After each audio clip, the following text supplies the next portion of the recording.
בוקר טוב חברים, סבח ולחיר, דוברי רנוק. מה רציתי להגיד לכם? שני דברים.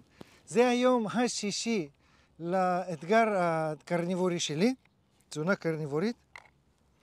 אז ככה, דבר ראשון, היום אני מרגיש טוב, מצוין. אתמול הרגשתי לא כל כך סבבה, לא סבבה אבל לא פנטסטי, וזאת באמת הייתה פשוט עייפות.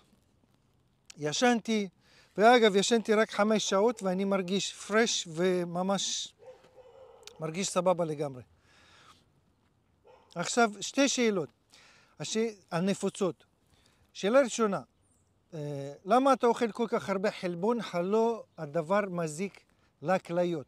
עכשיו חברים, ישנם דברים בחיים האלה, בעולם הזה, אנחנו מאמינים בהם 200%, אבל הם לא קיימים במציאות ולא קיימים במדע.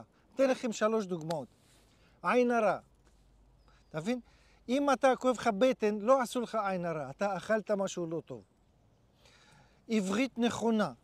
יש לו 10 שקלים. אין לו 10 שקלים. זאת אומרת, תגיד 10 שקלים עד הבוקר. אבל במדע אין שפה נכונה. שפה נכונה זה משהו בפנטזיה שלך, בראש שלך. במדע ובמציאות אין שפה נכונה. מי שמדבר עברית, מי שאומר 10 שקל, זאת סבבה לגמרי, אין שום הבדל, מבחינה מדעית, אתה מבין? זאת אומרת, הרעיון הזה הוא קיים רק כאיזה. או למשל, מנטליות. זאת אומרת, המנטליות הבוכרית, המנטליות הצרפתית.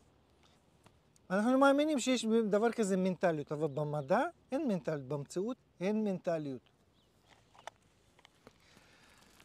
אז גם הרעיון שחלבון מזיק לכליות, זה שייך לקטגוריה הזאת של רעיונות שרבים מאמינים בהם, בדבר הזה, אבל אין הדבר קשור למציאות.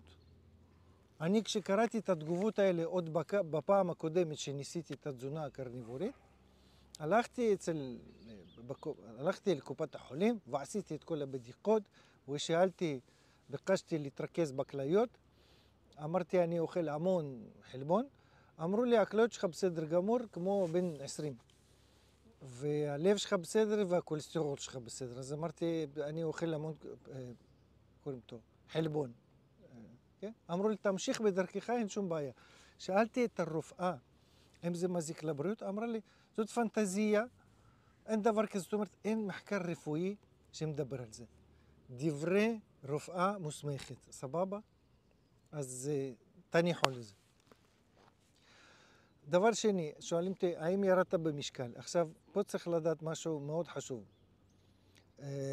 השקר הגדול של כל היורדים במשקל זה כאילו calories in, calories out. אם אתה כאילו תאכל פחות, תזוז, תתעמל יותר, ואז אתה תרד במשקל. נכון, אם אתה תאכל פחות, ואתה תרוץ ותעשה ספורט, אתה בסוף תהיה חולה ואתה תאבד שרירים, אתה לא תאבד שומן, אתה תרזה, אתה תרד במשקל, אבל א', אתה מזיק לגוף שלך, ואתה מאבד מסת שריר, ואתה, העצמות שלך, אתה מדלל את העצמות שלך, אתה מבין?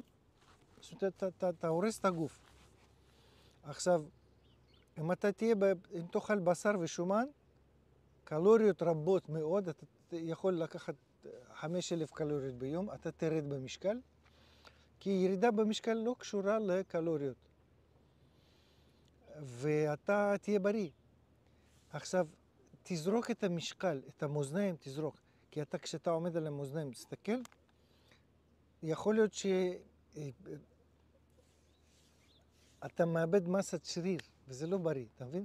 אין לנו מטרה כאילו להסתכל על הקילוגרמים ופאונדים. המטרה שלנו להיראות טוב ולהיות בריא, קודם כל. כשאתה צורך אוכל נורמלי של בני אדם, בשר, שומן, דגים, עוף, חמאה, מה שקורה שיכול להיות אנשים, קולגות, יראו אותך עוד 2-3 שבועות, יגידו לך וואלה רזית, וואלה ירדת במשקל, אתה נראה טוב, אבל תראה במאזניים אתה אותו משקל. למה זה קורה? אני אסביר לך. תסתכל כמו שאומרים באינצ'ים, בסנטימטרים. אתה פתאום רואה שהמכנסיים שלך, במכנסיים, בחצאית, בזה אתה רואה קטנת, אבל במשקל לא. למה זה קורה? כי התזונה הקרניבורית שורפת שומן, אבל מגדילה את מסת השריר, שזה טוב לגוף, טוב לבריאות. השרירים שלך גדלים, אפילו שאתה לא הולך לג'ים ומרים משקולות. זה טוב, דבר מצוין להרים משקולות, אבל אפילו אם אתה לא עושה את זה, השרירים שלך, אתה מרגיש, נהיים חזקים יותר וגדולים יותר, ועצמותיך, וזה לא משנה באיזה גיל, עצמותיך נהיות דנס, מאוד דנס, יעני צפופים, צפיפות העצמות גדלה, וחוזק העצמות גדל. לכן, כשאנחנו עושים את התזונה הזאת, אל לנו להסתכל על המאזניים. הבנת אותי מה מדבר. וחוץ מזה, היום עשיתי קסת עבודת ניקיון, בבוקר מרגיש אחלה, ברוך השם, היום באתי פה אל גרליס פארק, בשטטל שלנו ברלין, כאן בפרוסיה המערבית.